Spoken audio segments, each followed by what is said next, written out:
Hello, welcome to Skill Check for Positive Gaming Podcast from YMCA Exeter. My name is Andy, And my name is Becky. and this is all a bit different today. Yeah. So, we've gone backwards, back to the time of recording remotely. yes, and we are loving. Basically, what's happening is that the ceiling in our studio is being worked on. There's people going in and out, climbing all over it. So we can't work in there at the moment. It's not great, is it? So. No, it didn't make for a very quiet space to record in. And I'm not sure if we've particularly chosen a quiet place.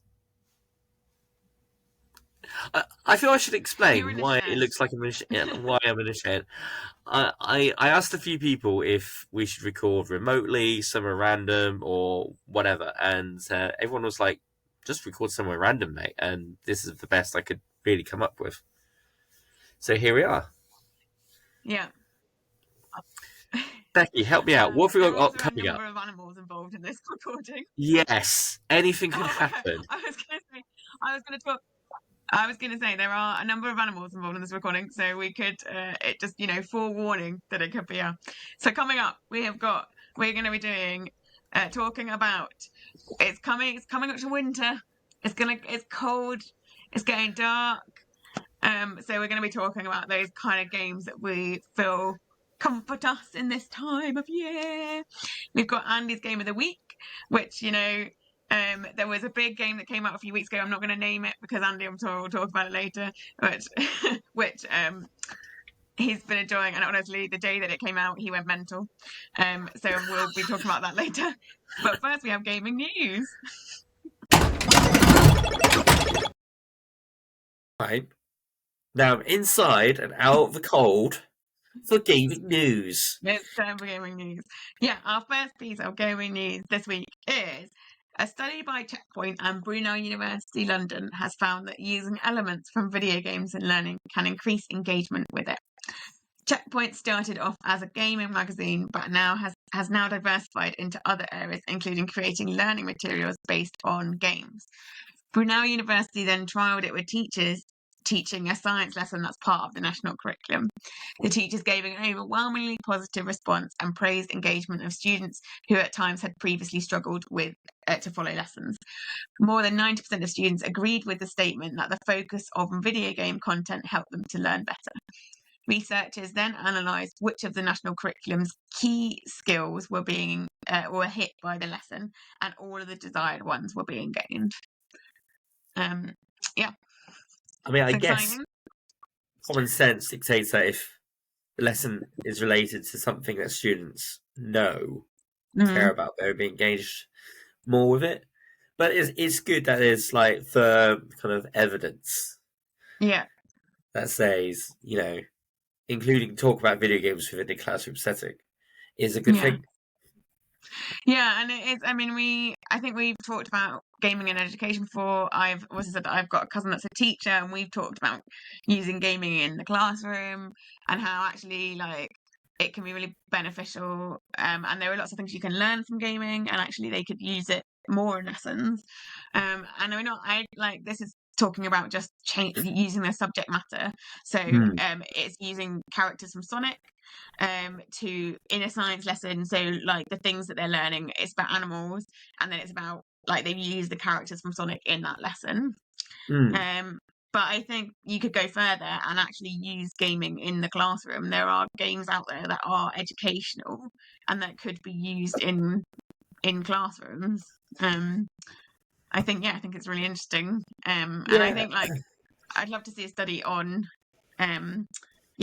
actual games being used in the classroom, because we're not talking about this isn't talking about actual games being used in the classroom. It's just using characters from the Sonic world.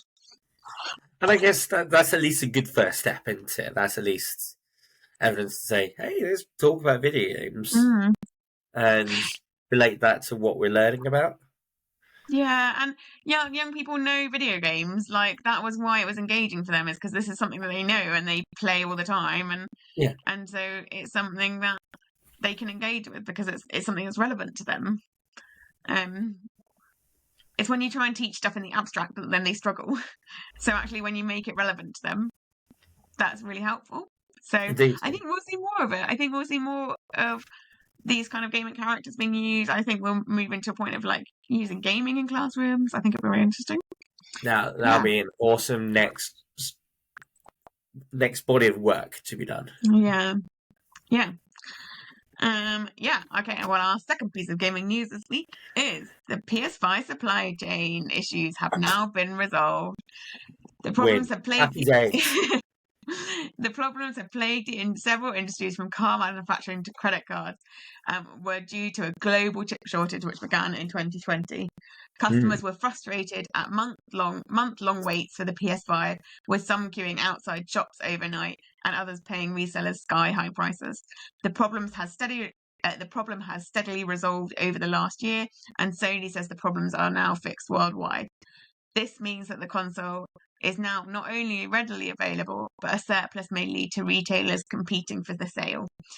It comes as Sony boss Eric Lempel, I can't know his name, also said that it had redesigned its PlayStation Plus subscription service this week, adding cloud gaming for PS5 games. Nice. Yeah, I mean, I do remember my brother-in-law trying to get his PlayStation 5. I think it must have been like 2021. And okay. just getting increasingly frustrated because he couldn't find anywhere that had them in stock. And like he'd been saving up, and it was a whole dramatic thing where like he'd been saving up for ages and then he couldn't get it and he was frustrated and he kept getting more frustrated.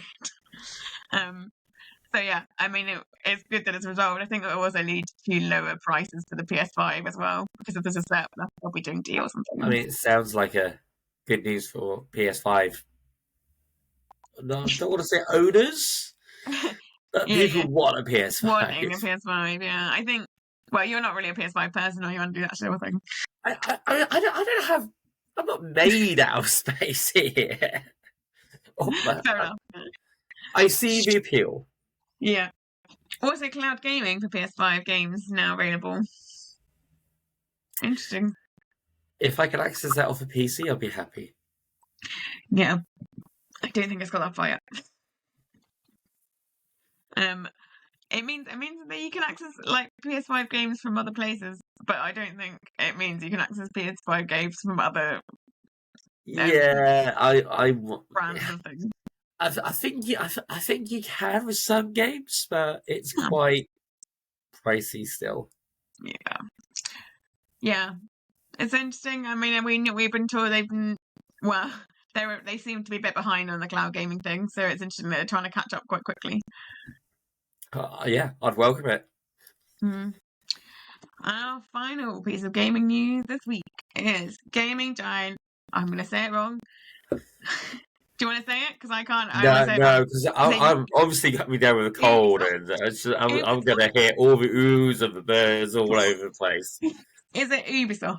Would you say Ubisoft or would you say Ubisoft? To be blunt, I think I say both. Okay, we'll just go with that. Gaming giant Ubisoft has launched a guide designed to help players address their own toxic behaviours online. The company has published a good game playbook, and it will be sent to players reported for harassment in 2 multiplayer titles. It hopes the 11-page booklet will equip players to identify, counter, and shield themselves from abuse. But the company's player safety boss admits tackling toxicity online is a never-ending battle. Most gamers would agree that online multiplayer can be a toxic environment, especially for female players and players of colour. The company partnered with gaming mental health charity Safe in Our World to create the guide. Previous approaches tend to focus on victims changing their behaviour, but this approach focuses more on perpetrators. Yeah. I mean, there is behaviour that is not good. It shouldn't happen. Safe in Our World are an awesome company. I love watching their streams. And I trust that any material that they put out will be amazing. Yeah. I feel I'm a not sure if a buckling. booklet sent to the person who is. I don't know. I guess thinking about it, and the more I think about it, the more I'd be interested to see what this booklet is. Yeah. Hopefully, it's a different booklet for victim and perpetrator, I guess. Yeah. So the article, although I haven't read it sort of that way, but the article did say that it actually will get sent to both the victim and the perpetrator. It's not just they will send it to the perpetrator, but they also will send it to the victim. And there are sections. There are in. So if you want to know more, there's a BBC article about it. Okay. But in the BBC article, it says there are sections about like building resilience and stuff like that in it, which are meant for the victims of abuse. I don't want to be critical. It's difficult though, isn't it? Because if you got someone who goes off on one online on a regular basis, and if they don't necessarily see something wrong about it, I'm not sure if a booklet would be the way forward the grand majority of the time. But sometimes that might help. It might actually get read by a few people. Maybe it's part of a package of solutions. Yeah, I think because for me, I would worry that doesn't go far enough. So I'd hope that if they have that as like a first step of like, okay, here's the booklet, you read this, please. And then if they still continue to be abusive, then they escalate it into a point where they can't use chat or what they're ever using, or like headsets or whatever. They can't use that kind of thing, to like possibly even escalating to the point where they ban them from the game if that's what it takes. Like, I think it needs to be a sliding scale, but it also needs to have consequences for people that are doing this. Yeah, and I think you're right. I think a combination of like education and sanction should work hand in hand. And maybe we should talk about the education side just more often, just in general. Anyway. Yeah. Well, that is the end of gaming news. So it's winter. It is officially winter now, isn't it? Yeah. It's time recording. Today, yeah. Yeah, I mean, there's been worse storms. Yes. It's cold outside as well, I would say. I went outside this morning and I was like, it's cold. And it is getting dark early. I mean, I don't want us to be, the typical English podcast where we just sit around and talk about, it's getting dark early these days, isn't it? It got dark halfway through youth club yesterday and I'd forgotten what that was about. I was like, oh yeah, we're really in the winter. Yeah. And I guess I'm just very aware this time of year, like, everyone just starts to kind of feel it, like, at least a little bit it's cold, it's dark, I kind of wake up, it's dark, go to work, it's dark, leave work, it's dark. Yeah. So sad times. Yeah. I just wanted to take this opportunity to basically say, if you have a comfort game, just play it. You know what? Yeah. There's tons of new games out there. You don't have to always play the newest thing. If there's a video game that just you can play, you can switch off, you can just and just the whole feel of playing it just feels like a warm blanket around you. Play that flipping comfort game. What's your comfort game, Andy? Well, and this is basically where kind of my feelings around comfort game kind of came into play. After camping, I was feeling a little bit broken. I was lying on the sofa. Oh, yeah. I was lying on the sofa and Sonic 2. Not Sonic Adventures 2 or anything like that, but literally Sonic 2 as in the Mega Drive Sonic 2. Oh, that's proper classic. I mean, I played on the Switch. It wasn't on the Mega Drive. I think that's fairly broken now. Huh. And just playing it, I was like, actually, I remember I had all these kind of happy memories kind of tied in with playing this game. Mm. And it was all right. It was nice. I knew what was coming up. I knew it, and yeah. Nice. So if you've got that game that brings you comfort, just flip and play it. Retro games are always really good for that kind of thing as well. Like if you've got a game, like so you can say about like new games playing something new, but also sometimes the sort of nostalgic nature of playing games that you played when you were a kid, or that can bring you comfort as well. So I think trying maybe going back and seeing if you can find some of the games that you played as a kid, that bring good memories. I was thinking when you were saying that about like playing GoldenEye and stuff like that when I was at youth club when I was like 11 and 12. And GoldenEye. Yeah, although the version that's on the Switch isn't great. I will say that. We tried to play it. It got very confusing. But yeah, like GoldenEye, Mario Kart. Mario Kart's a great classic. Like, just keep, even the new version, the old versions. Like, you can get the N64 package on the Switch, and you can play the N64 version if you really want to. On the Switch. Yeah, any of those kind of things.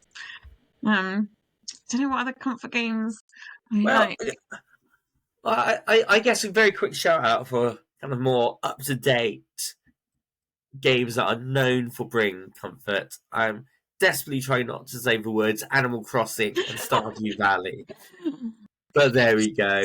You've also got games like Abzu. Sorry, you said it now. Yes. You've got games like Abzu where you're kind of exploring under the sea. I've got no idea if I'm going to pronounce this properly. Chicory, A Colourful Tale, which is this kind of weird thing where you're kind of colouring in the world around you. Games like City Skyline, you've got the sequel that's out now, where you kind of get yourself lost in like building your own city. If you're a certain age like me, it just thinks SimCity, but up to date. SimCity's a classic game. I mean, I would always say, I've been known to say that I do play The Sims 2. I don't play more modern versions of Sims because I think The Sims peaked at The Sims 2. Oh yeah. But I've got The Sims 2 on my laptop, and I will play that quite a lot. Theme Hostel is the other one that I play quite a lot, which is a classic retro game. Yeah, you can still get that. Yeah, you can get that as a really good game if you're really into like on GOG.com. I think it is. They've got this. It's a good game. Theme Hostel is a really good game if you want to like enjoy that. Yeah. And and we could keep going. You got things like Dreamlight Valley. I talked enough about Minecraft last week. Stray brings lots of joy to people where you are a cat. Yeah. And you just go around. Well, there's a lot more to it than this, but you can just meow to your heart's content. And Tetris Effect. Ooh. And the newer version of Tetris, if you could try it out on a VR headset as well, it is beautiful. On a VR headset? Tetris on a VR headset? Does that? I mean, it's not as immersive as you may think. Okay. You still have the classic kind of screen in front of you, but there's lots of kind of background effects and lots of ambience. Interesting. So I guess the message is, if you've got a game that brings you comfort, just take some time out. Yeah. And play it.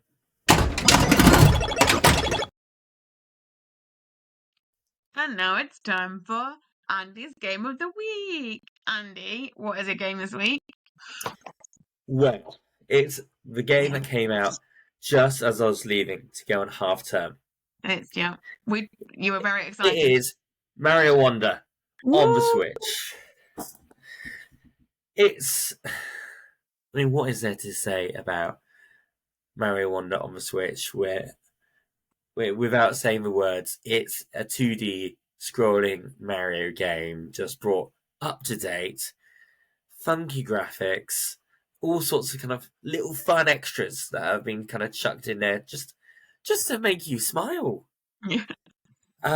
You've got kind of I think it's called Wonder Flowers, where you can pick up during the level, and it just changes the design around of the level around you, and all of a sudden it's all a bit different. You've got these kind of weird kind of trumpet flowers that appear every now and then, and kind of almost give you pep talks like "We believe in you," or just keep giving you clues about what it is that's happening. Like very quick one kind of sentence comments. It's charming. That is the word. Charming. Aww. And we just talked about how much going into the winter months can suck for your mental health.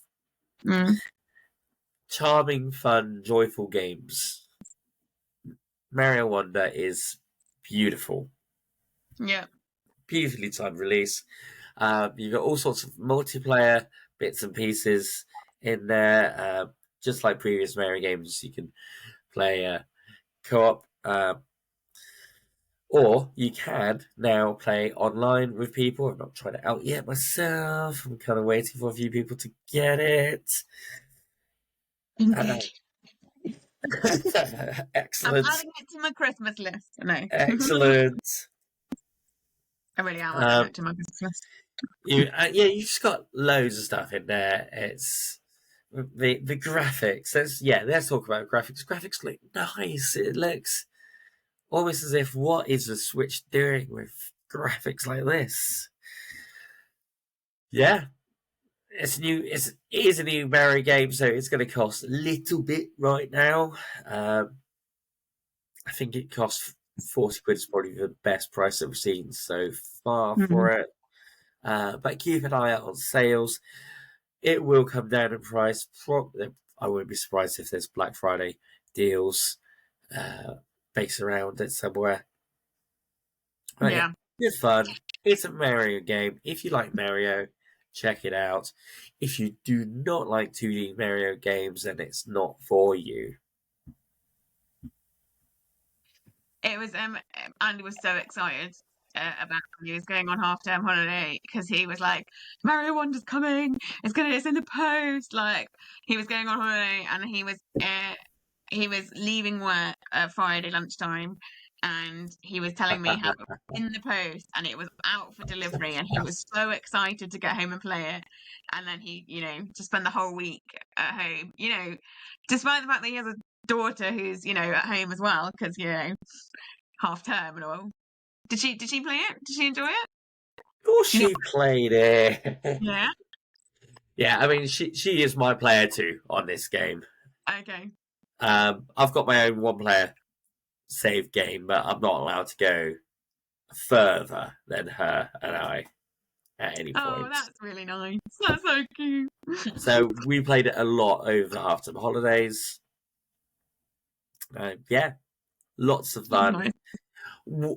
A quick note about when you go to start a new game, or actually when you go to load up a game, I should say, you can choose your characters. You can choose the character you want to play. And some of the characters, whilst you can't take advantage of power-ups, you also don't get hit. So you don't take damage, I should say. So if you are playing a game with someone who is struggling, get them to choose one of those characters. Do you remember on the Wii version where they used to have like a little bubble when you died, and then they'd come down in a bubble, and then someone would have to pop you, and you'd have to carry on? Still got exactly the same. So when I played it multiplayer with my family, they used to keep me in the bubble. Because they would be like, we can't keep doing this, Becky. You can't keep dying and then coming back to life. So they just drag me along in the bubble at the top. Oh, Yeah. So that's me. Yeah. I mean, I really like those kind of games, but I'm not very good at them. So Yoshi, okay, it would is be that my your character? character then. Okay. Yes.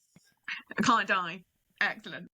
Well, you can die. You just can't take damage. So if you fall off the screen or stuff like that, Okay, that's my character. Just don't fall off the screen.